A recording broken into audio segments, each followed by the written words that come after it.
everyone, this is Manisha here, your GK teacher, and today we will discuss the chapter 57 famous sobriquets. Okay, so first of all बच्चा, what is the meaning of famous sobriquets? Sobriquets क्या होते हैं बच्चा? Sobriquet it is a nickname given to something or someone. ठीक है, sobriquets किनको कहते हैं? जो nickname दिए जाते हैं किसी person को, किसी चीज को, उसे हम क्या कहते हैं? Sobriquets कहते हैं. Okay, there are some nicknames identified with their places. Okay, हमें कुछ nicknames दिए गए हैं. ठीक क्लियर, हमें उन प्लेसेस के नेम बताने हैं, किन किन प्लेसेस के किन किन जगह के ये नेम्स हैं. Okay, so your first one is land of the rising sun. हाँ जी, ये किस कंट्री का, किस जगह का ये लैंड ऑफ राइजिंग सन किसको बुलाते हैं, किस जगह को बुलाते हैं बच्चा? It's answer is Japan. Japan is called the land of the rising sun. इनको क्यों बुलाते हैं बच्चा? Why it is called the land of the rising sun? Because बच्चा फर्स्ट टाइम जहाँ सन राइज हुआ था वो कहाँ हुआ था? जापान में हुआ था. That's why this country is called Japan of the land of the rising sun. Okay, move to the next one, dark continent. Yes, dark continent जो निकनेम है वो किस कंट्री को दिया गया? It is gone to Africa. ठीक है बच्चा, if you notice that Africa के जो लोग होते हैं वो ब्लैक इन कलर होते हैं, ब्लैक कलर के होते हैं. ठीक है, ये डार्क कॉन्टिनेंट इसका नेम क्यों पड़ा था? ये इसलिए पड़ा था क्योंकि वहां अफ्रीका के जो व्हाइट पीपल थे, व्हाइट जिनका कलर फेयर था, ठीक है, वो जो ब्लैक कलर वाले जो पर्सन थे, लोग थे, उनको अपना गुलाम बनाना चाहते थे. ठीक है, वो नहीं चाहते थे कि ये आगे आए. क्लियर, दैट्स वाई जो व्हाइट पीपल्स हैं ये यही चाहते थे. दैट्स वाई जो व्हाइट पीपल ने इस अफ्रीका का नेम क्या रख दिया था? Dark continent. Okay, third is gift of the Nile. Yes, gift of the Nile ये किसका बच्चा निकनेम है? It's nickname is Egypt. Egypt, Egypt को आप nickname gift of the Nile क्यों कहते हो बच्चा? Nile is a river. Okay, नील क्या एक रिवर है.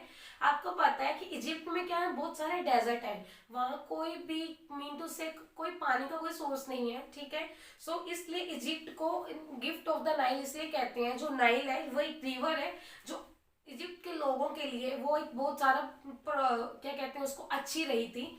अच्छी मीन टू से इसके थ्रू, नील रिवर के थ्रू क्या होता? एक इजी मीन्स ऑफ कम्युनिकेशन हो गया था between different localities along bank. Mean to say means of communication, इसका मतलब ये है जो नील रिवर है, ठीक है, वो सॉइल में अच्छी थी. ठीक है, एंड जिसके कारण वहाँ जो क्रॉपिंग के लिए, खेती के लिए जो रिवर है वो उन लोगों, वहां रहने वाले लोगों के लिए हेल्पफुल रही थी. That's why it is called gift of the Nile. Third is land of the kangaroo. Yes, land of the kangaroo किसको बोला जाता है बच्चा? ऑस्ट्रेलिया को बोला जाता है. ठीक है, बिकॉज यहाँ फर्स्ट टाइम जहाँ कंगारू फाइंड आउट हुए थे, कौन सा लैंड था? ऑस्ट्रेलिया था. Clear, next one is land of the midnight sun. Land of the midnight sun किस प्लेस को बोला जाता है बच्चा? It's answer is Norway. Norway, Norway को क्यों बोलते हैं बच्चा land of the midnight sun? Norway क्या है? It is the one of the very few location है जहाँ सन राइजेस, सनसेट जब होता है, सनसेट मर्ज करता है किसके साथ? सनराइजेस के साथ. ठीक है, with no darkness between them. जब सन छिप रहा होता है, ठीक है, और सनसेट मीन जब सनसेट हो रहा होता है, ठीक है, इनटू सनराइजेस मर्ज करता है. दो ये दोनों चीजें मर्ज करती है, सनसेट एंड सनराइजेस. ठीक है, बट इसमें क्या है? एक स्पेशलिटी ये है कि यहाँ डार्कनेस नहीं फैलता पूरे अराउंड द वर्ल्ड. ठीक है, सो नॉर्वे एक ऐसी कंट्री है. That's why it is called land of the midnight sun. Clear, next one is land of thousand lakes. किसको बोला जाता है land of thousand lakes? Mean to say Finland को. फिनलैंड में बहुत सारी लेक्स है बच्चा. There are near about 1,88,000, sorry 87,88. Okay, next one is land of the white elephants. Land of the white elephants किस प्लेस को, किस कंट्री को बोला गया बच्चा? थाईलैंड को. थाईलैंड को. ये जो व्हाइट एलिफेंट्स है ये क्या रिजेंबल करते हैं? It is the symbol of royal powers. ठीक है, फर्स्ट टाइम ये कहाँ थे? व्हाइट एलिफेंट्स थाईलैंड में. ठीक, and last one is land of the morning काम. इसका ये मतलब है मॉर्निंग काम, सुबह की शांत वाली भूमि. ठीक है, सुबह की शांत भूमि जिसको कहा गया है. ये किसको बोला जाता है बच्चा? कोरिया को.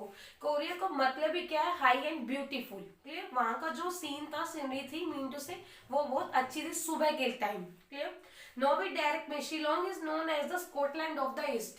यस, शिलोंग को किस नेम से जानते हैं? स्कॉटलैंड ऑफ द ईस्ट के नेम से जानते हैं, बिकॉज क्योंकि जो किसकी तरह रिजेंबल करता है, किसकी तरह दिखाई देता है? स्कॉटिश हाईलैंड की तरह।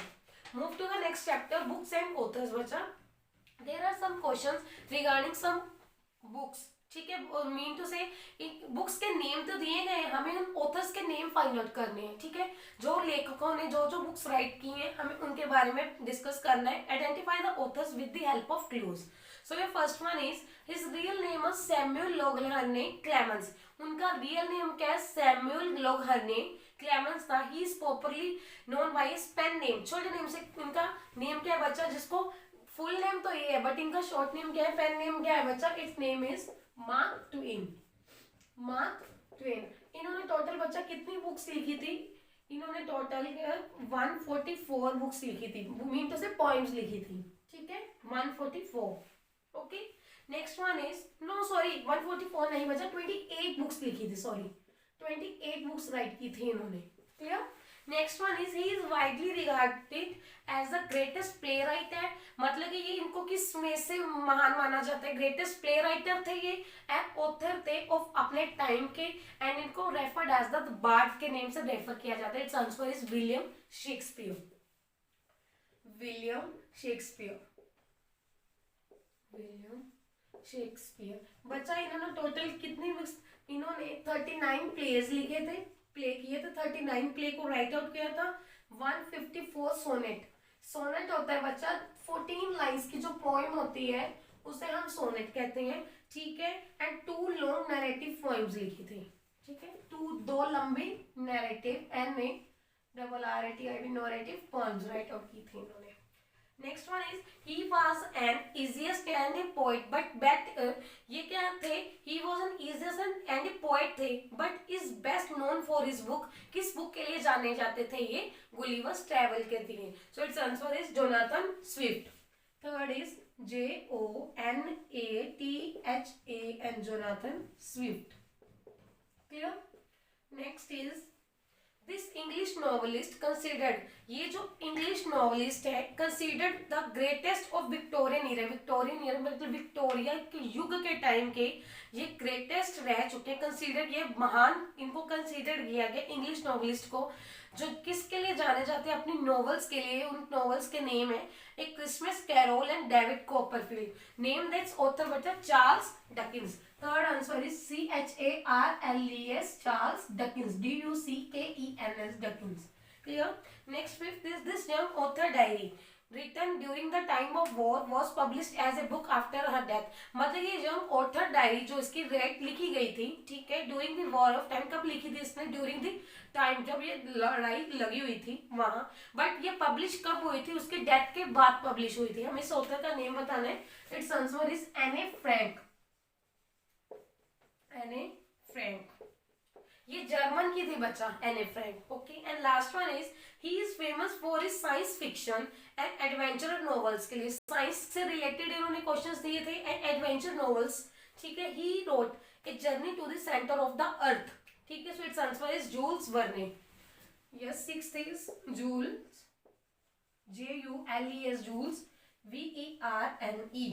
ओके बच्चा, नो भी डायरेक्ट में देखो, the author Emily Bronte wrote her only novel.